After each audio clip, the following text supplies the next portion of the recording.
hujah kedua yang mudah lagi menurut Quran itu begini. Sekarang misalnya ya, yuridu wa bikumul yusra, Allah itu menghendaki mudah. Itu kalau kita maknani, itu gampang. Misalnya begini, ya ini yang ada yang nyata dalam sejarah. Ada berhala terpahat dari batu, namanya Lata, Uzza, Manat, ya napa? Lata, Uzza, Manat.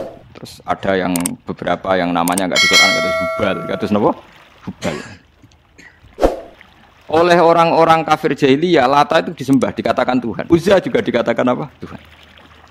Itu kata Allah, in hiya illa asmaun samaitumuha antum wa abaukum, itu hanya nama yang kamu ciptakan. Makanya Allah ngendikan kalau barang tidak benar istilah kaburos kalimatan takhruju min afwahim. Niki rungokno nggih kanca-kanca terutama sing hafal Quran.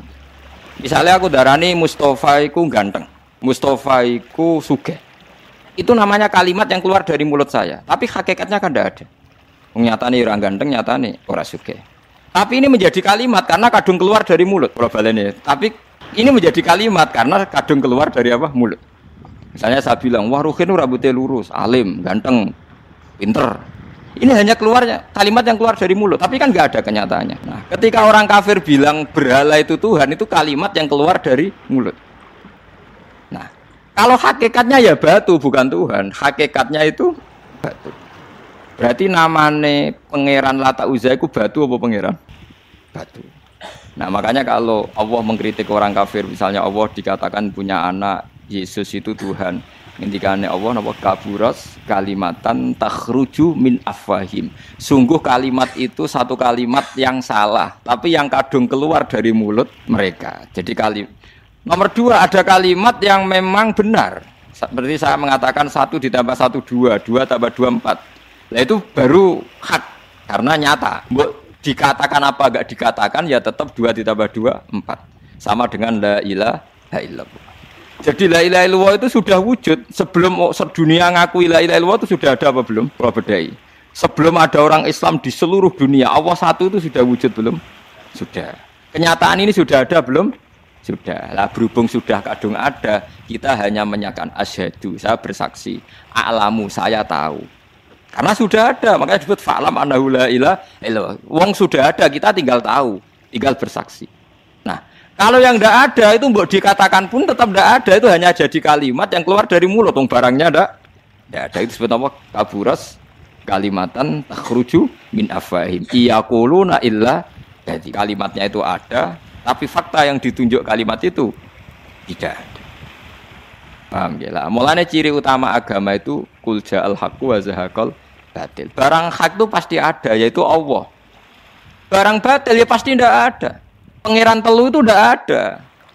Watu jadi pangeran ora ono.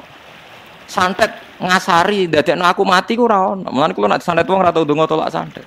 Wong cara kula santet mboten enten. Nek percaya jajal kok sing mati ra kowe, paham gitu. Dene gitu. Memang enggak ada. Lho soal misalnya tapi wonten Gus yang mati ana dome ning wetenge ngene. Ya sing ana dom. Iku jenenge ora santet ya biasa wedok. Lah nek mati kena santet itu biasa kepelitis truk ya mati. Kena virus. Cara kula dipanteni santet itu malah lambat, kadang 3 dina lagi mati. Caspleng truk, caspleng meneh pesawat. Di niku sing paling angel ning gone bab tauhid. Sebenarnya tauhid itu gampang, mboten jelimet.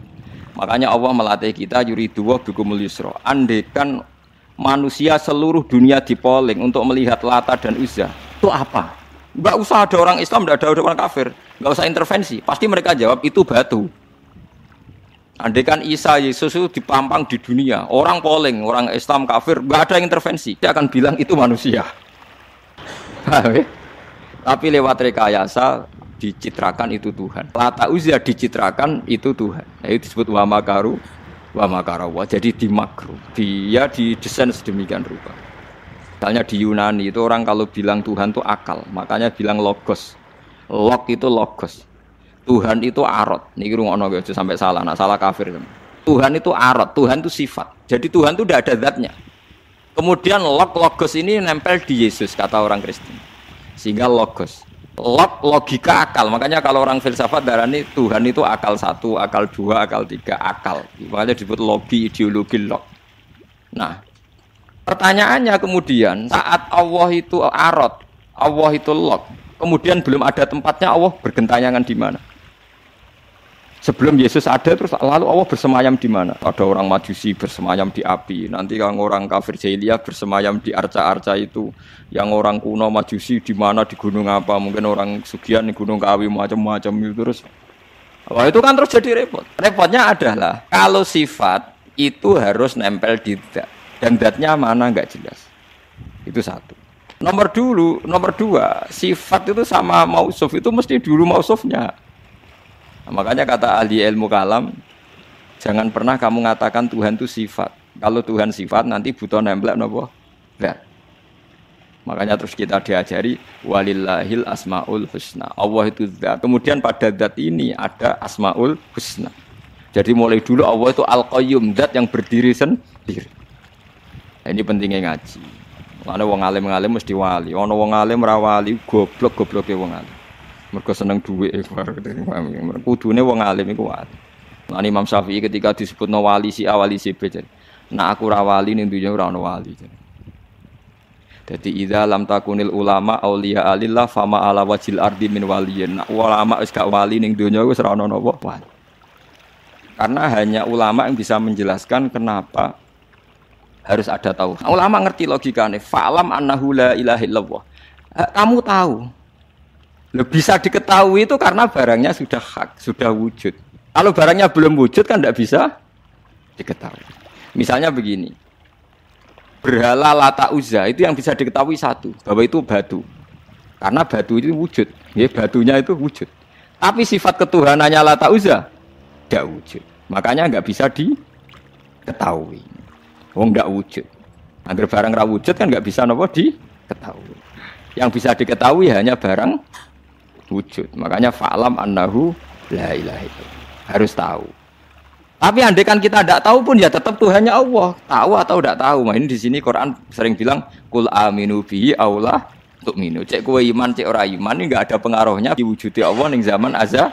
Jadi kalau baleni malik itu memang dulu itu orang-orang terjebak ketika Tuhan ning Yunani dianggap logos log. Kemudian di Timur Tengah Tuhan itu dianggap satu arot sing nemplek, sifat sing nemplek ning berhala-berhala. Mbok ning gone daerah Majusi ning Wasani sing nemplek ning napa geni macam. Mon niku walhasil akhirnya semuanya itu kalah dengan tauhid sing digawa Kanjeng Nabi Muhammad sallallahu alaihi wasallam. Bahkan sekarang yang Nasrani pun itu tidak pede dengan teori trinitasnya. Orang kan sekarang tahu semua kan perdebatannya Ahmad Didat sama Stanley Fischer itu macam-macam itu kan sampai ada seorang mahasiswi dari Swiss ketika yakin sifat Tuhan yang dijelaskan Ahmad Didat bilang sepertinya Tuhan Anda lebih menarik karena dibilang Tuhan Islam itu tidak punya anak, tidak diperanakkan, tidak ada padanannya. Kalau Tuhan Anda ini padanannya banyak gini-gini terus itu ada orang tertarik sepertinya Tuhan Anda lebih menarik karena sifatnya lebih apa? Ya lebih menarik. Terus tadi maknanya walat itu kalau menurut ilmu kalam itu dua. Walat itu anak fisik, anak gen. Atau walat maknanya tawalud, konsekuensi dari satu hal. Tapi tidak karena diciptakan. Itu tadi misalnya HP dan pulpen ini benturan itu menimbulkan suara. Suara ini diciptakan HP apa suara itu tidak ada yang menciptakan? Yuna ilmu kalam dibagas. Nah kamu bilang diciptakan HP, HP-nya sendiri tidak merasa menciptakan. Batu sama batu benturan terus ada suara. Kamu bilang diciptakan siapa? Diciptakan batu. Batunya takoi. Kamu yang menciptakan suara itu. Enggak, saya tidak punya akal kok. Paham? Nah lalu yang menciptakan suara itu siapa? Suara itu udah ada. Yang ada itu kamu dengar suara. Soalnya kupingem darani ngono iku suara. Tapi nak cara akal darani sing ngono apa ya watu. Watune apa benturan. Iki cara ilmu kalam. Lah suarane piye krupingku suara. Ya sudah begitu aja dah. Jangan sampai kamu menganggap kejadian alam ini kebetulan. Itu kowe yang melukai tauhid. Semua alam raya ini diciptakan secara sengaja dengan iradah oleh Allah Subhanahu wa taala. Jadi lam yatawallat min wujudihi syai'un. Jangan sampai kamu berkeyakinan setelah Allah wujud otomatis makhluknya wujud. Berarti wujudnya makhluk tanpa kehendak Allah. Itu keliru. Itu ya termasuk tawalud. Kalau kamu meyakini begitu berarti terjadi keyakinan apa? Tawalud. Kalau ada Allah otomatis makhluknya ada. Itu ya dosa besar. Kafir. Nggak terima dosa besar tapi apa? Kafir.